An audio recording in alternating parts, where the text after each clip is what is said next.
excited to be able to present to you some data on a study we've done at the Children's Hospital of Philadelphia examining exercise stress testing, in which we found that exercise stress testing on adaptive equipment is both feasible and reliable in Friedreich Ataxia patients. Exercise stress test performance has been proposed as an outcome measure and actually used as an outcome measure for clinical trials in Friedreich Ataxia. And you'll see EST as the abbreviation for exercise stress test performance in this talk. Some people also refer to exercise stress testing as CPET, or cardiopulmonary exercise testing. A change in EST performance could feasibly reflect an intervention's effect on neurologic function, cardiac function, and potentially global functioning in a patient.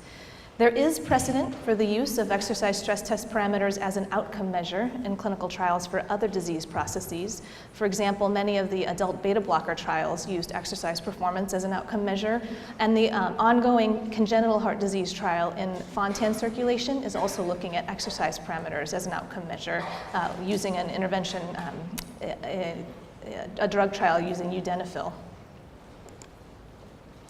Some of the exercise stress test parameters that we'll be speaking about this morning include VO2 max, which is the maximum consumption of oxygen measured in milliliters per kilogram per minute.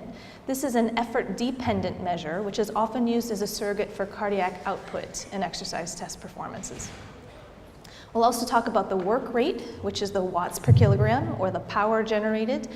The maximum work rate can be directly measured on a cycle ergometer, which makes use of a cycle ergometer particularly attractive.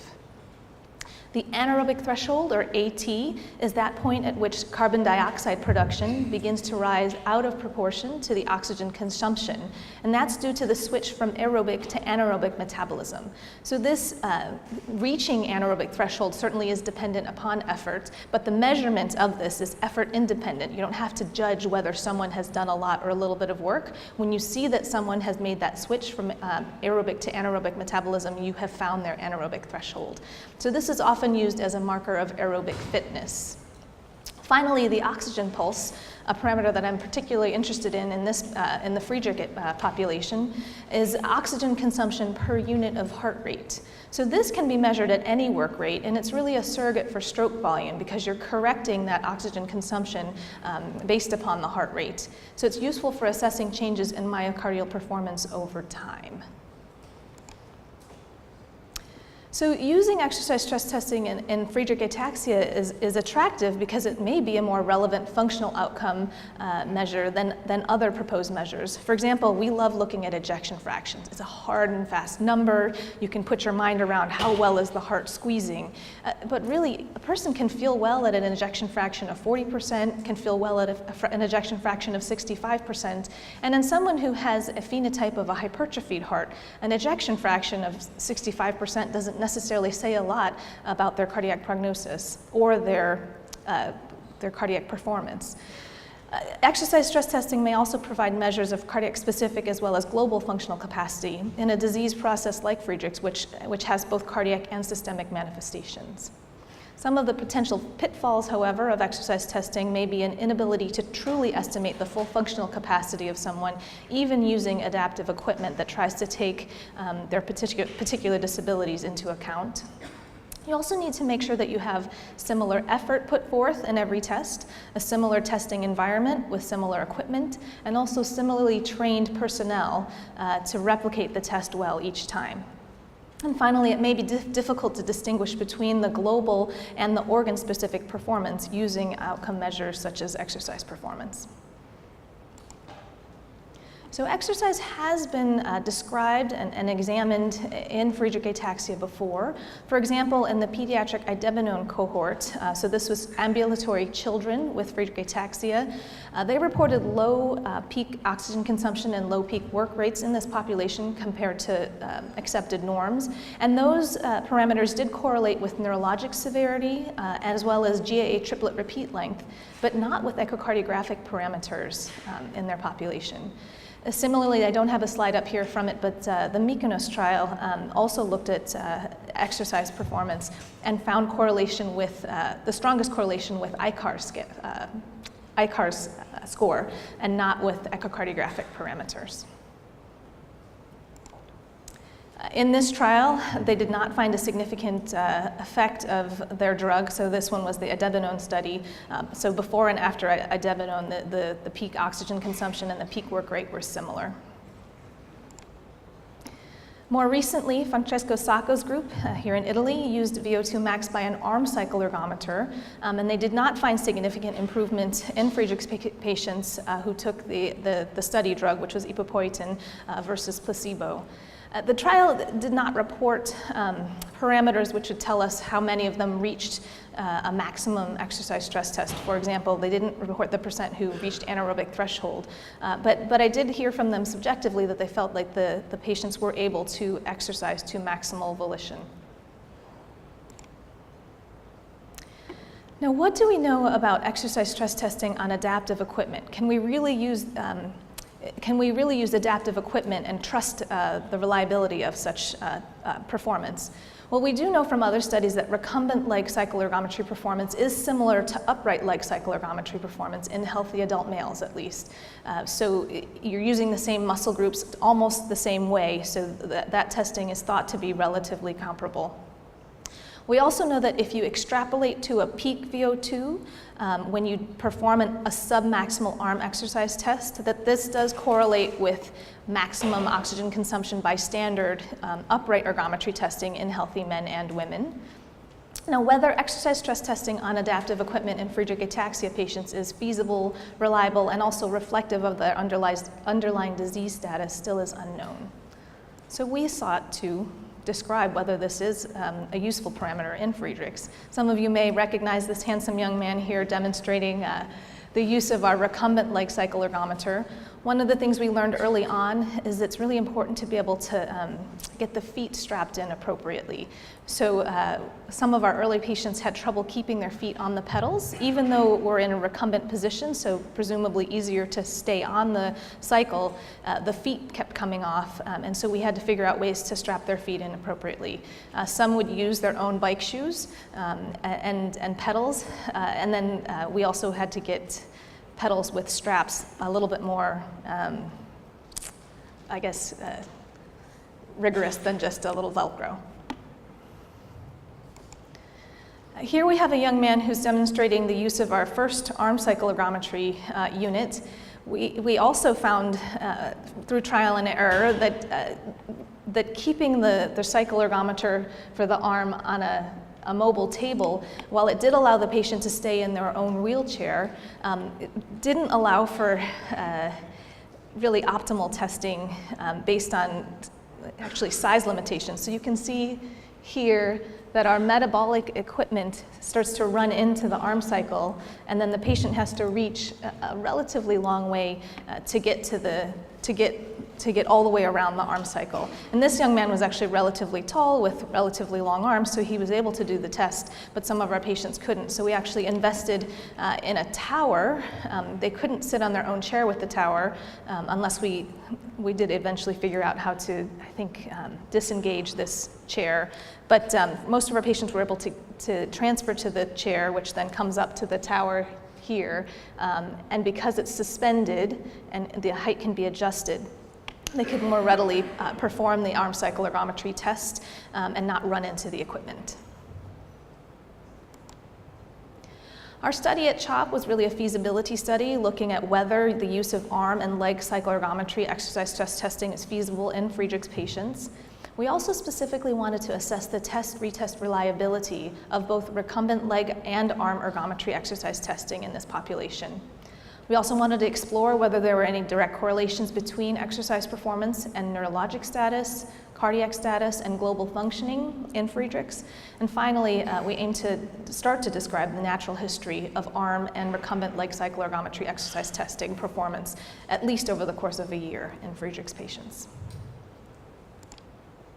So we were able to enroll 23 patients, of whom 100%, or 13 of 13 who were placed in the recumbent leg arm of the testing. I guess arm isn't the best way to refer to this, but the recumbent leg portion, 100% of them were able to complete a maximal recumbent leg cycle ergometry test.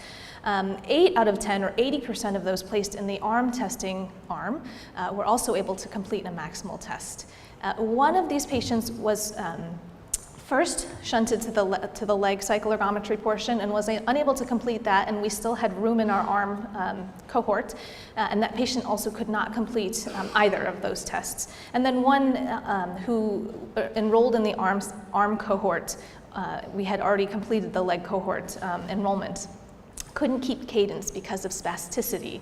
Both of those patients who couldn't complete the maximal arm test had a FAR score in the 80s and a GA triplet repeat length in the 900s.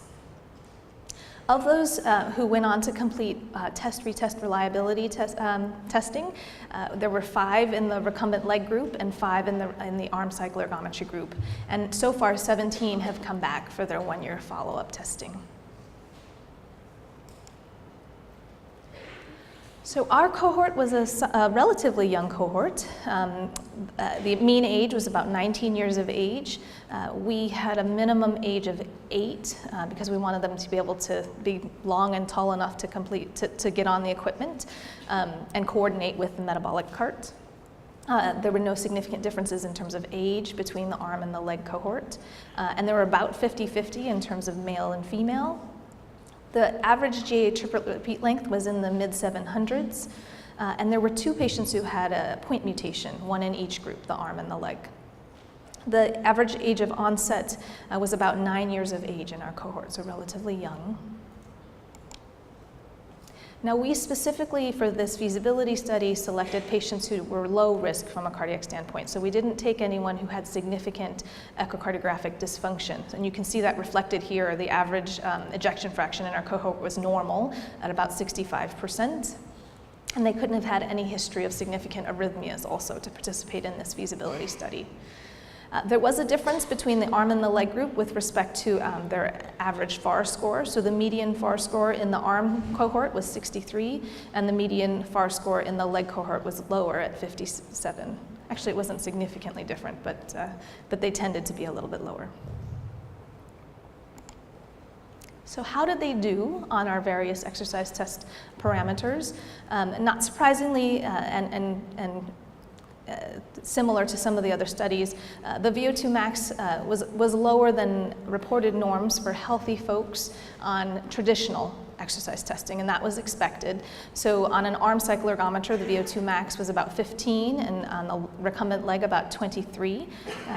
The oxygen pulse was similar between arm and leg cohorts at about 7. Anaerobic threshold was about 14 on the leg cycle ergometers and 10 on the arm, and maximum workload was higher on the leg. You can do more work and generate more power using a recumbent leg cycle ergometer than an arm cycle ergometer.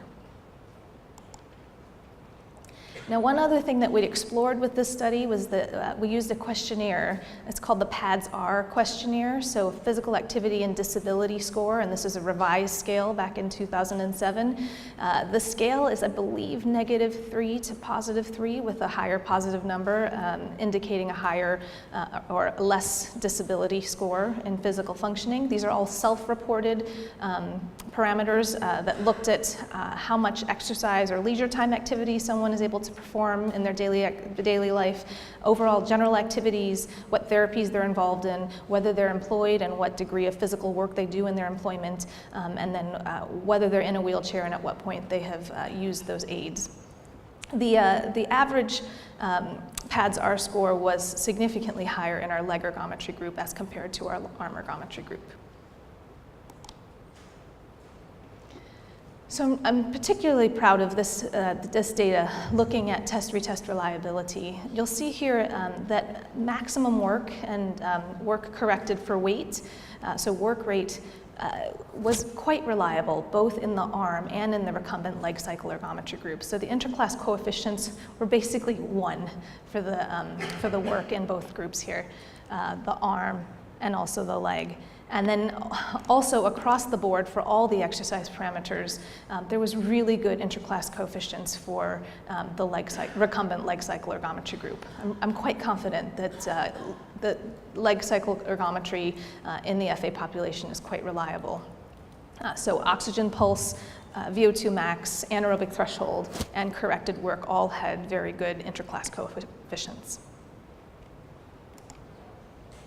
To To the question of how exercise performance relates to patient characteristics, we found that age and longer GA triplet repeat length does predict a higher oxygen pulse and a lower,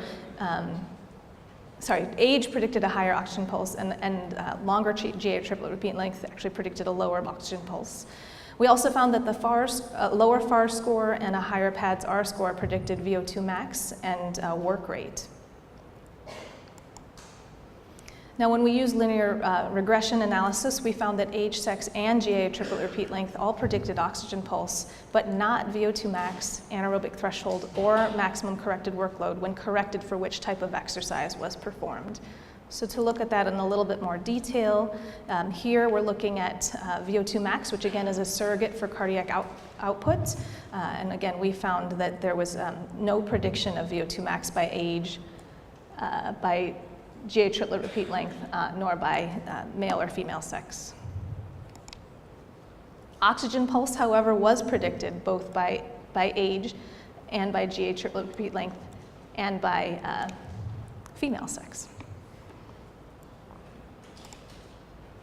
Anaerobic threshold, which again is a marker of aerobic fitness, was not predicted by any of those parameters. And finally, work rate, or the power generated, likewise was not predicted by age, GA triplet repeat length, nor sex when corrected for the exercise type. Now, I mentioned that we have not yet completed our one-year follow-up data collection, but just to give you a preview, we have so far not seen any significant changes over the course of 1 year by mixed effects linear regression models adjusted for the type of exercise when we look specifically at oxygen consumption, oxygen pulse, anaerobic threshold, maximum workload, and PADS-R total score. We do have more work to be done. Now, I'd really like to look at exercise performance correlations with those subscores on the PADS-R questionnaire. And then many of these subjects do participate in the CCRN study, so I'd love to see if any of their quality of life metrics correlate with their exercise performance. But also, of course, like to complete and describe the one-year natural history of their exercise performance and perhaps beyond if these folks are willing to come back for 2, 3, even 5 or 10 years later and perform another exercise test for us. And I don't know how many of you were able to catch the presentation by Dr. Yan yesterday, but we're certainly very interested in looking at any potential molecular modifiers of exercise performance and really look at whether exercise could be not just an outcome measure, but a therapeutic intervention for patients with Friedreich's. So to conclude, test-retest reliability of exercise performance in FA appears strong along many traditional parameters using adaptive equipment, including recumbent leg ergometry. And specifically, if you look at peak work parameters, it's also reliable using an arm cycle ergometer. Many, but not all, Friedreich's patients can complete an exercise stress test on adaptive equipment with very nicely reproducible results. We also found that age, GAA triplet repeat length, and sex predict oxygen pulse. Ejection fraction did not correlate with any of the exercise performance parameters in this cohort of folks who have relatively normal ejection fraction at baseline. The FARS and PADS-R scores also correlated with VO2 max and work rate. And finally, exercise stress test on adaptive equipment shows promise as a reliable outcome measure for clinical trials. Thank you very much.